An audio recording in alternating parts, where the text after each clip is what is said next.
Blue shirt, you good, bro? Yeah. I would have taken your shirt off. All right, who's got a new shirt? Jesus. Holy fuck. Holy shit. From yesterday, it seems you got targeted specifically. Yeah. They don't seem to like us touching the fence, so I'm just going to touch the fence. And no matter what they do, I'm not going to stop. And hopefully that changes something. Hopefully it'll save some lives. That's all I got to say. You want to see what real independent journalism funded by the people for the people looks like? You ever heard a story like this in America? You're looking at it. Congratulations for always being somewhere where mainstream media is not. Flint, Michigan. See you in Nevada. Thanks to people like you, we can get the truth. Corporate media, they've been lying to us for years, and you're going straight to the people. You are the man. I'm glad you're here. For as low as 16 cents a day, you'll keep us on the ground, covering the important stories the corporate media covers up. Do you feel like you have a constitutional right to protest in this country anymore? I think it goes deeper than that, man. Talk to me, tell me. So, I heard about, I'm worried about my friends, some of them are getting tracked by ICE, some of them have, been targeted because of what we've done. Sometimes it crosses the line. Even though we may be justified in our anger, I don't think we understand that some people may be justified in their anger even if they don't get the facts straight. So anyway, I went down to the bridge around the corner to pray. I like to be in places that are dirty and dark and damp because you feel like you take everything sacred away and the only thing sacred left is what's in your heart. Mm-hmm. And I didn't know what to do, right? I feel like the world can't change. So, I just pray. I'm not saying anything in particular. I don't pretend to know the Bible. I've been raised in it, and I rebelled against it, and then I wanted to come back, and then I'm fearful of it because of what it's done, and but it's also a tool. It's helped people. My mom voted for Trump. My sister and her husband likely did too. I've also got, I'm afraid of saying people who voted Democratic because there is a real threat, and I've let my identity be known, and I've caused my family to be in danger, and I'm not happy about that.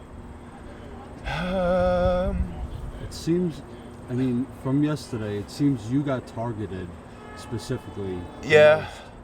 Oh, I came here. I didn't have a purpose in life. As all of us are, we're a little crazy. We are lunatics. A lot of us are lunatics. And we're lunatics because bad thing happened to us, and it's natural to go crazy. You can't be sane and expect to survive horrifying experiences.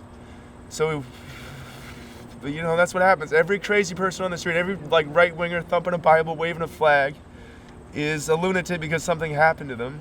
And every left-wing person is talking about communism, wanting to start a civil war, and throwing tear gas, either their own or, like me, throwing it back, is a lunatic for some reason that you may not know.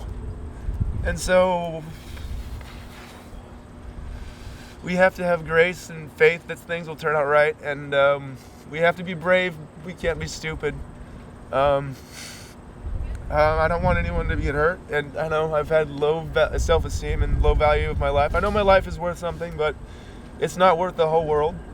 When I came back from the bridge, I saw a group of right-wingers, spewing their crazy stuff, and people on my side were yelling at them, and I could tell it wasn't helping. I've seen people like that. I know my mother, she's had the same point. She was calmer to me because I'm her son, and we understand each other, where we came from. We've had deep conversations, and I've resented her a lot because of her political views, and there have been times I wouldn't speak to her, and I felt guilty about it.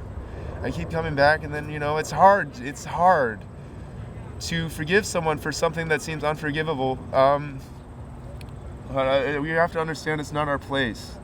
It's not our place to wish death upon anyone, or I don't know. I guess I can't say for myself. I haven't been a direct victim of this. I haven't been deported.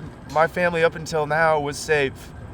So, and I don't know, I wanted to be part of something. And you know what? Admittedly, it was self-serving to begin with. I wanted a purpose. And I don't know if, But we have to stop. We have to calm down and think, what the fuck is going on? How did it get this bad? So what I'm gonna do, they don't seem to like us touching the fence. So I'm just gonna touch the fence. And no matter what they threaten me with, no matter what they do, I'm not gonna stop. And hopefully that changes something. Hopefully it'll save some lives. That's all I gotta say. That's great. All right, you guys be safe.